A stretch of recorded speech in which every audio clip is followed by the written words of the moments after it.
Magandang araw po. Welcome po sa aking channel, Love9 TV.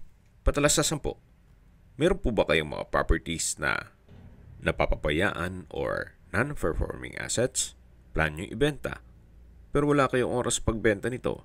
Kung ito'y pagkakatiwala nyo po sa amin, tawag lang po kayo sa aking numero, usap po tayo, gawan ko po ng video for free. Yes, libre po, wala po kayong babayaran. Tutulungan pa namin kayong mabenta ang inyong property. Kami na po bala sa marketing, sa boosting or paid ads, even sa tripping. Hindi na po kayo mapapagod sa pag-entertain ng mga buyers. Kami na po bala sa lahat. Tawag lang po kayo. Nandito po tayo ngayon sa Silang Cavite. Sa mga familiar po dito sa property, opo, na-vlog na natin to. Kaya po, nag-reshoot tayo. Gawa ng nag-markdown price na po si owner. Mamaya po sa dulong parte ng video pag-usapan natin ang presyo nito, pati distance, location at travel time. Ito po ang buong property ay may lot area na 1,480 square meters more or less. At meron pong dalawang bahay. Yung unang nadaanan natin ang kulay dilaw at itong kulay puti na halos hindi naman po ito natirahan, gawa ng nasa Amerika po si owner. At tungkol naman po sa dokumento, ito po'y titulado. Updated ang amilyar, kaya wala po kayo maging problema sa documentation o sa transfer ng title. Nakabakod na po buong property. At mula po sa Barangay Road, ito'y inner lot. Kaya napakatahimik po ng lugar, sariwang hangin, at malamig po ang klima. Ito po yung nasa mataas na lugar. Ang estimated elevation above sea level ay 1,632.2 feet. So dito po sa likod, napakalaki pa po ng espasyo na pwede pong lagyan ng swimming pool. Ito po yung back view ng pangalawang bahay na meron pong 5 bedrooms, maid's room at driver's room. So ito po yung tinutukoy ko na nasa Amerika ang may-ari. Halos hindi po nila ito natirhan. Umuwi lang sila para i-maintain, then balik na naman. Balik po tayo dito sa harapan. Yan po yung covered carport, nakakasya ang dalawang sakyan. At meron pong access door na papunta naman sa maid's room at driver's room. Then connecting dirty kitchen at formal kitchen. Mamaya po ikutan natin yan. So ito po yung main door. Ito po yung naka solid wood slatted doors. Then dito po yung hallway.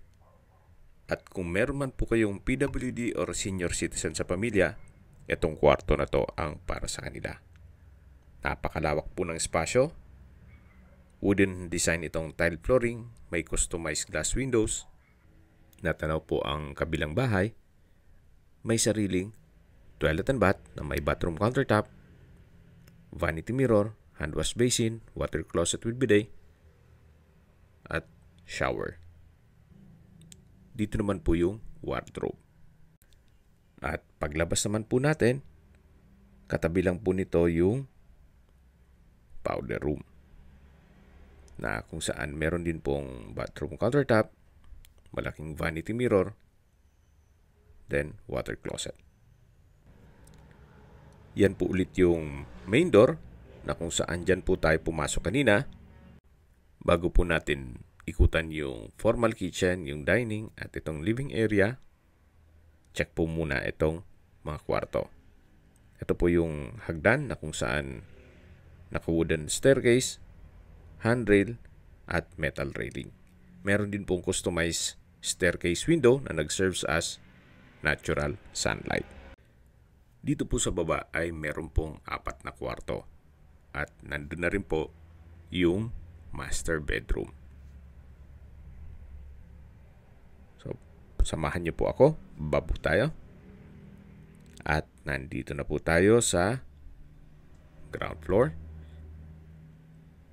Pwede ring sabing basement. Dito po ay may understair storage. Sa pintura po ng ceiling at wall, wala po kayong ipapagawa dito. Then yan po yung hallway. May access door naman dun papunta sa hagdan.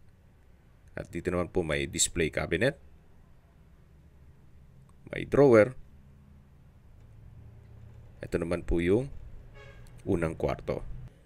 Dito sa baba, meron pong wardrobe, may drawer and dresser, at may glass window with security grill. Meron rin pong nakaabang para sa window type aircon. Dito po ay may built-in cabinet. At ito po yung tinutukoy ko na master bedroom na kung saan meron din pong sliding glass door na access papunta sa likod ng bahay kung saan yan po'y pinakita ko na sa inyo. Yung unang parte ng video na tinutukoy ko na pwede pong lagyan ng swimming pool. Ito pong sliding glass door ay meron din pong security grill. Yan po yung drawer and dresser. At ito naman po yung toilet and bath na may walk-in closet. Pasok po tayo. So, yan po. From floor to ceiling po yan. At kabilaan. Kaya kahit marami po yung kagamitan o damit, pwede pong ilagay dyan. Then dito naman po yung bathroom countertop. May malaking vanity mirror. At nakabukod po ang toilet sa shower room. Dito naman po sa kabila yung shower room na kung saan ito yung naka-tile bathroom wall. At dito naman po yung wooden rack. Then wardrobe. May drawer and dresser rin po dito. Labas po tayo. Balik po ulit tayo dito sa master bedroom. Tungayin niyo po ulit bago tayo lumabas. Napakalaki po ng espasyo. At dito naman po yung pangatlong kwarto dito sa baba na kung saan napakalaki po ng espasyo. Then meron din pong glass wall and window with security grill at wardrobe. May sarili din po itong toilet and bath. May bathroom countertop, vanity mirror, water closet with bidet, at shower. Labas na po tayo para check natin yung ibang parte nitong bahay. Doon po sa dulo ay may isa pang kwarto na kung saan ang basehan na lang po natin yung isang video o yung lumang video na lang. Or pwede rin upon tripping na lang at nakrop po yung video. Nandito po ulit tayo sa bakanting lote na kung saan pwede po kayo magtanim kung ayaw nyo mang maglagay ng swimming pool. At yan po yung water pump na halos hindi naman nagagamit. Gawa ng maayos naman po ang water supply. Ito po yung perimeter fence. At yan naman po yung hagdan. Then yung access door papunta sa isang kwarto. Akyat po tayo. So ito po yung kabilang side ng bahay. Then ito pong natatanaw natin, ayan yung access door na papunta naman sa kusina. At pag diniretso naman natin to, ito naman yung papunta sa garahe. Na matatanaw naman yung kabilang bahay. At balik po ulit tayo dito sa loob. Ito po yung living area na may corner glass, then naka-ceiling cove design, may chandelier. At dito naman po sa kabila, yung dining area.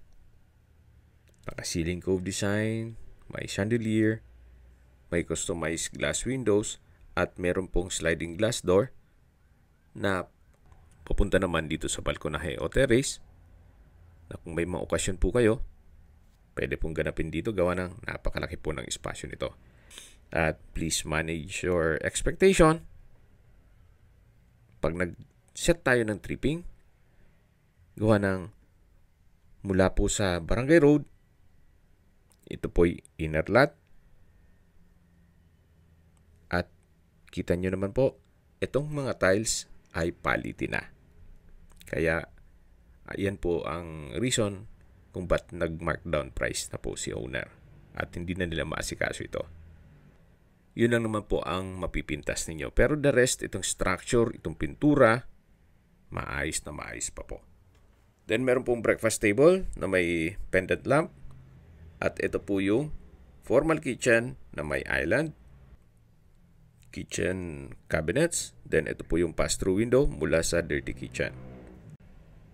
So, ganoon din po, meron pong kitchen countertop, kitchen cabinet, at storage ng kitchen utensils. Malaking bagay po yung glass window na nag-serves as natural sunlight dito sa kitchen. Ito naman po yung maid's room na kung saan malaki naman po ang espasyo. May glass window with security grill at toilet and bath. Bali po, sharing po ito o Jack and Jill mula dito sa maid's room at dito naman yung driver's room. Ito pong driver's room ay meron din pong built-in cabinet o wardrobe at ito po yung tinutukoy ko na access door papunta naman dito sa may garahe. So dyan tayo bumaba kanina yung hagdan. At mula po dito, matatanaw naman natin yung pangalawang bahay. Mula po sa entrance gate, mula po sa gate, ito po yung bubungad sa inyo once mag-tripping tayo. Yung yellow house, then yung driveway. Dito po sa driveway ay meron din pong access door papunta sa dirty kitchen, maid's room, at driver's room. Dito naman po sa kabilang side, yung 2-story building, ay resort po yan. Pero soundproof naman. Wala po kayong maririnig na ingay. Hindi po yan pabrika o kung ano man. Private resort po yan. So, babalik po ulit tayo dito sa gitna na kung saan makikita nyo yung dalawang bahay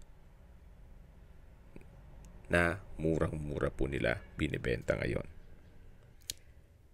Ito naman pong kabilang bahay ay natitirahan naman pero bihira na po. Gawa ng may edad na rin po si Madam. So, magkapatid po ang may-ari nito. Bukod po ang titulo nitong color white at bukod naman yung titulo ng color yellow house. Pero binebenta po ito as package na. Dito naman po sa kabila ay meron pong 4 na kwarto at may maids at driver's room. Bali po, 6 lahat na kwarto. Well-maintained din po ito. At may mga kagamitan na rin kasama. Siyempre, pwera ng mga personal stuff ni owner. Napaganda po ng setup nitong dalawang bahay na kung saan halimbawa ito yung napili nyo na inyong magiging bahay bakasyunan, then yung kabila naman ay pwede nyong gawing guest house.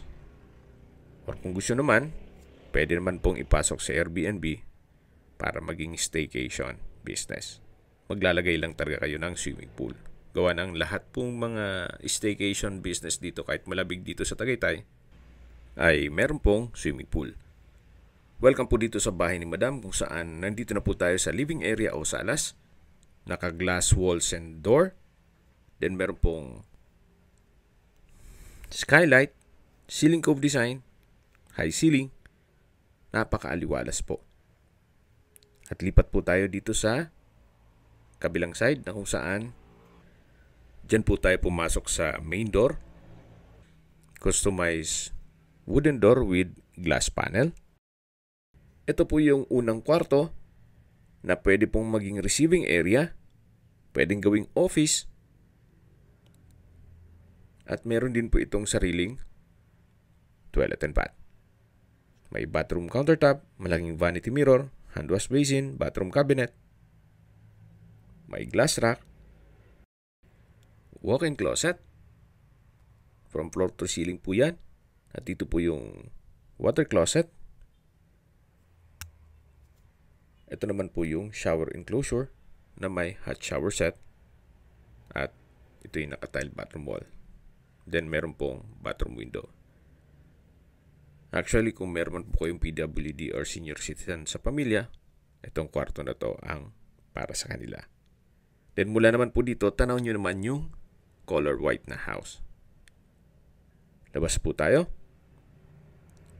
Dito naman po yung powder room na kung saan meron din pong bathroom countertop, hand wash basin, urinal, water closet, then bathroom cabinet.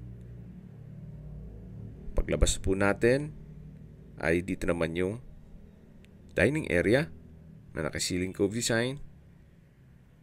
Then may chandelier.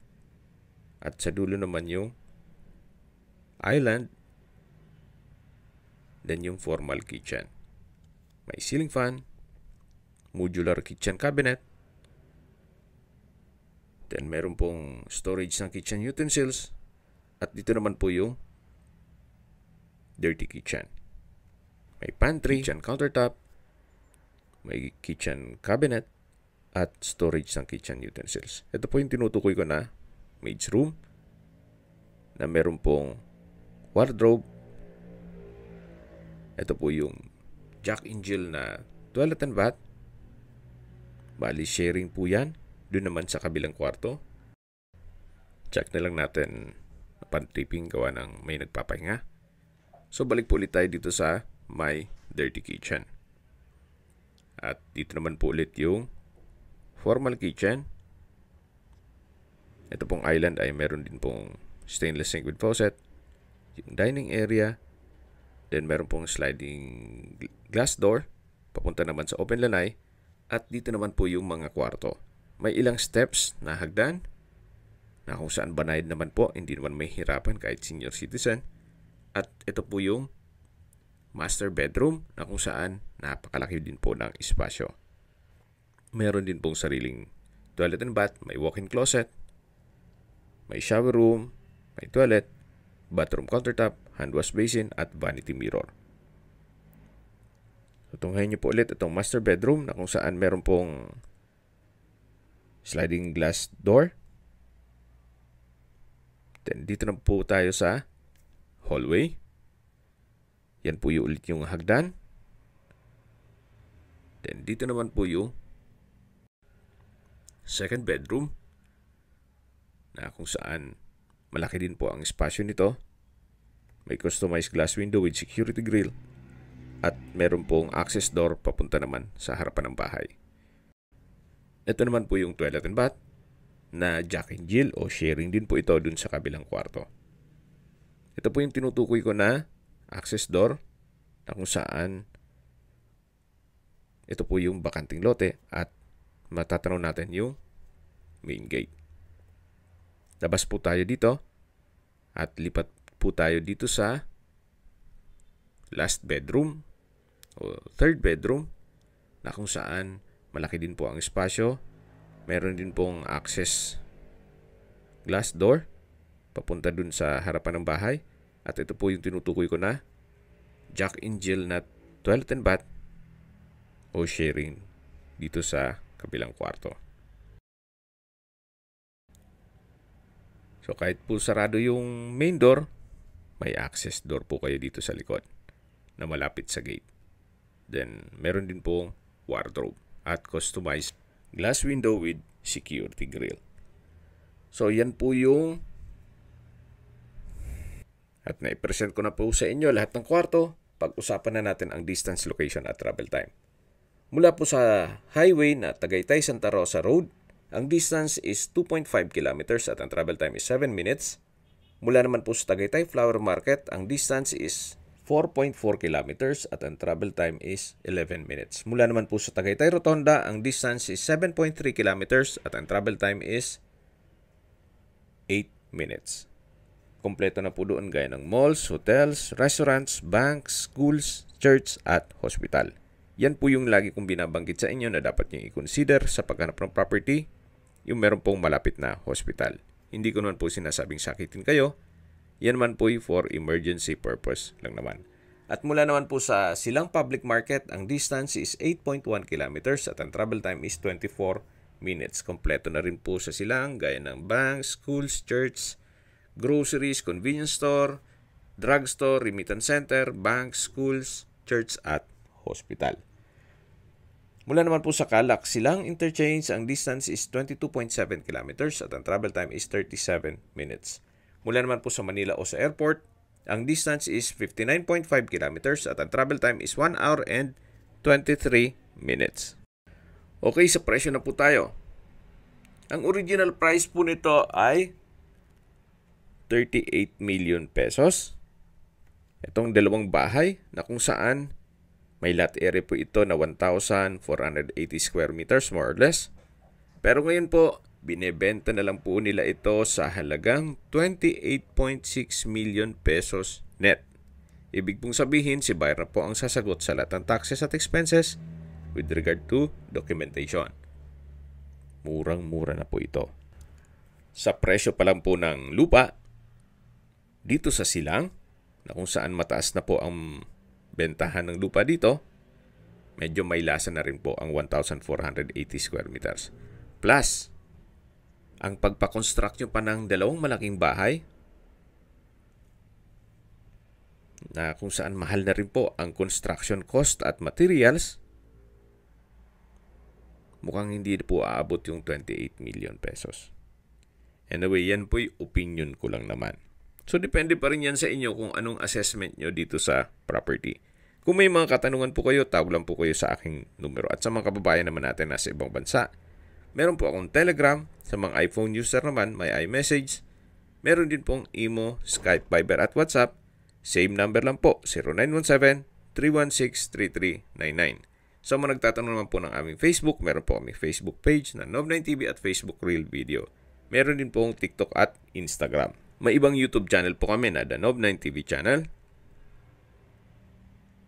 Nov9TV Listings, Nov9TV On The Spot,